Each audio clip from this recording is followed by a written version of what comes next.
So, look at that, guys. Ito na yung aming lemon cheesecake o tarta di limon. That's the gelatin. Here's the cheese, I think. That is the biscuit. Oh.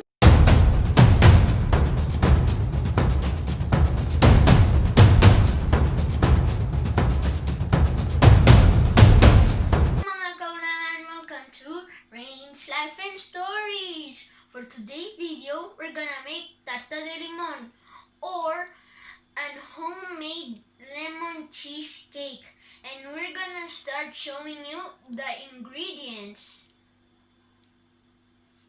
So, this is the ingredients that you need. First, white sugar or azúcar blanco, nata para montar, but my mom know how to say this in English. I don't know how to say it. Nestle cream. Butter, or we say it margarina. It's a margarine. It's margarine. We don't have butter, so we're gonna use margarina. And light cheese, Or cream cheese. or for the sandwich sometimes we use it. Milk, and that milk, gelatin that needs to be lemon free flavor, and cookies, any type of cookies except, or biscuits except chocolate chips. So my mom is gonna tell me what I'm gonna do first.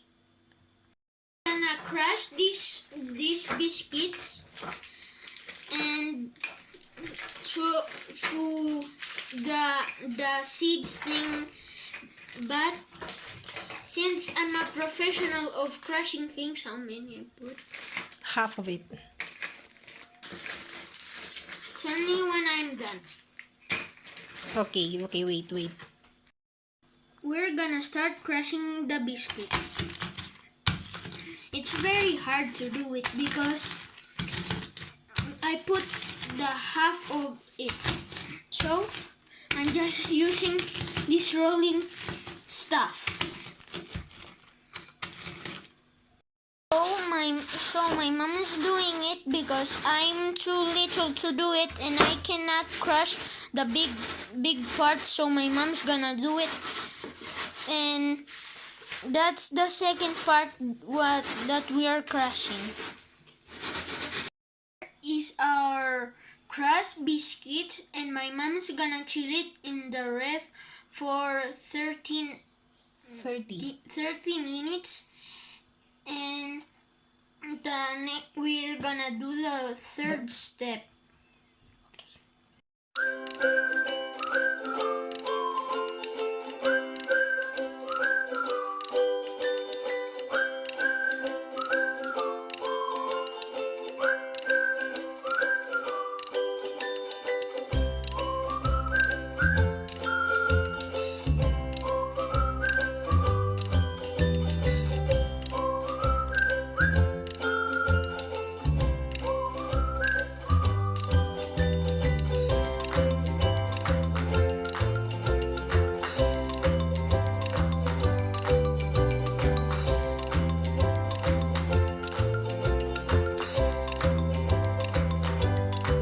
So, ilalagay na ni Rain yung cream cheese. Yung cream cheese na gagamitin namin, guys. Yung cream cheese na gagamitin namin, guys, is 600 grams itong dalawang ito. Pero sabihin mo ako pag kailan ako mag-stop. Pour mo lahat. Lahat. Lagay mo lahat. Yung lahat. It's very hard. Ako na lang maglagay.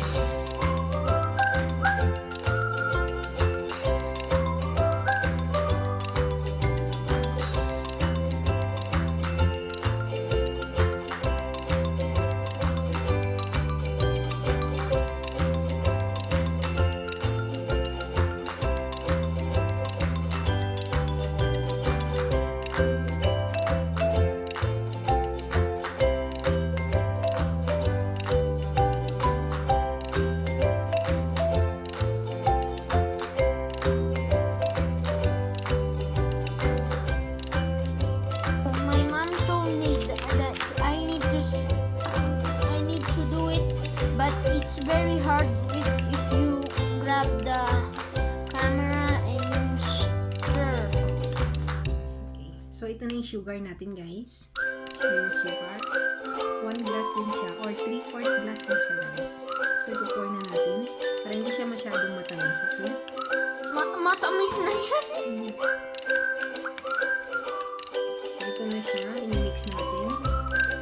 Tapos natin ito i-mix na mix na mabuti. Lalagay natin yung gelatin powder na lemon flavor. Kasi yun siya yung star ng ating ginagawa. Tarta din. Tapos natin.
So this is the result of the lemon cake, and it looks like a pudding, but there's the biscuits down there, and here's the gelatin. Well, I think we're gonna start to eat, or I don't know. So, look at that, guys. Ito na yung aming lemon cheesecake o tarta di lemon. That's the gelatin. Here's the cheese, I think. That is the biscuit. Oh, Okay. ¿Qué tal? it's very yummy. Ate, ¿te gusta? Pensaba que no me iba a gustar, pero Pero sí, a que sí. La gelatina es el primero que hace jiggle. Que está buena. The cheese and the biscuit is very yummy together. Okay. A ver, anak.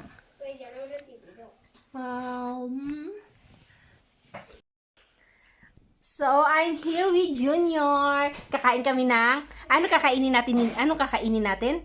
Tarta de lemon. Limon. Anong kulay ng lemon? lemon. What is the color of the lemon? Color, bebé. ¿Qué color? Lemon. Yellow. Lalo. Very good. Anong kulay ng lemon? ¿Qué color es el lemon? Lemon. Es yellow. Yellow. Yellow. ¿Te gusta el lemon? ¿Sí? ¿Quieres probar? Yummy. ¿No quiere o quiere? ¿Quiere o no? Say hi. Say hi. You say hi. Hey, Hi. mga kaulan. Say hi. Hello, Hi. mga kaulan.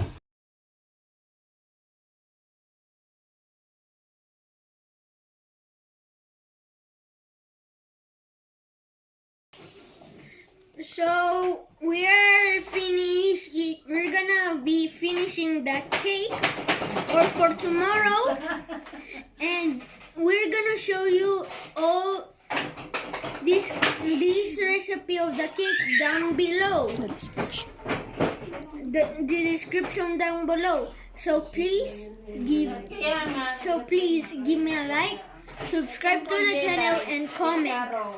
And please share this video to other people that is for the birthday, or for Mother's Day, or for any kind of day. So bye bye, guys.